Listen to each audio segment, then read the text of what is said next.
23 August 2017। এটা হলো সেই দিন যেদিন পৃথিবীর মধ্যে সর্বপ্রথম ফ্রি ফায়ার লঞ্চ হয়েছিল এবং ফ্রি ফায়ার যখন লঞ্চ হয়েছিল তখন ফ্রি ফায়ারের সর্বপ্রথম লোগো ছিল এরকম। আর এখনকার সময় ডিসপ্লে লবি তো তোমরা দেখতেই পাচ্ছ, বাট যখন ফ্রি ফায়ার সর্বপ্রথম লঞ্চ হয়েছিল তখনকার সময়ে ডিসপ্লে লবি ছিল এরকম, যেখানে অ্যাডাম নামের কোনো ক্যারেক্টারই ছিল না। স্ক্রিনের মধ্যে যে ক্যারেক্টার দেখতে পাচ্ছ এটাই ছিল ফ্রি ফায়ারের সর্বপ্রথম ক্যারেক্টার, যার নাম এখন পর্যন্ত জানা যায় নাই। আর ফ্রি ফায়ারের সর্বপ্রথম ওয়েটিং লবি ছিল এরকম। তোমরা এখন স্ক্রিনের মধ্যে দেখতে পাচ্ছ ফ্রি ফায়ারের সর্বপ্রথম গ্রাফিক্সটা কেমন ছিল, কিছুটা ইয়েলো কালারের, বাট অনেকটা আবেগ জড়িয়ে ছিল এটার সাথে আমাদের। প্রথম দিকে এই গেমের মধ্যে শুধুমাত্র একটাই মোড ছিল, আর সেটা ছিল ব্যাটেল রয়্যাল। আর ওই সময় যে ম্যাপটা ছিল তা এখন স্ক্রিনের মধ্যে দেখতে পাচ্ছ।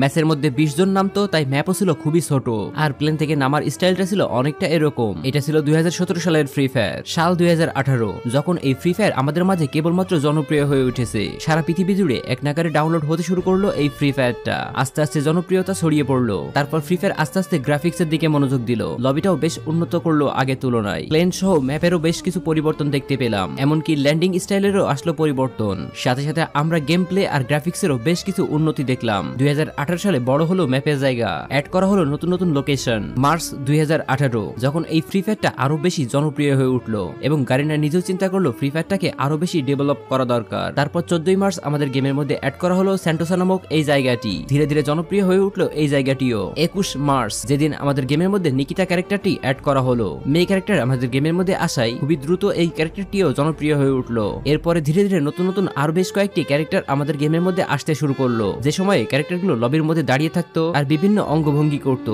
যা দেখে অনেকেই ভাবতো আরে ওর ক্যারেক্টারটা নড়াচড়া করতেছে, বাট অ্যাডাম নিয়ে থাকা ক্যারেক্টারটা নড়াচড়া করতেছে না কেন। এমনটা পার্সোনালি আমার সাথেও ঘটেছে। তো যাই হোক ধীরে ধীরে এই ক্যারেক্টারগুলো বেশ জনপ্রিয় হয়ে উঠলো। 24 মার্চ 2018 যে সময়ে আমাদের গেমের মধ্যে ক্যারেক্টারের ইমোট অ্যাড করা হলো। তারপরে ওই মাসের মধ্যেই র্যাঙ্ক সিস্টেম অ্যাড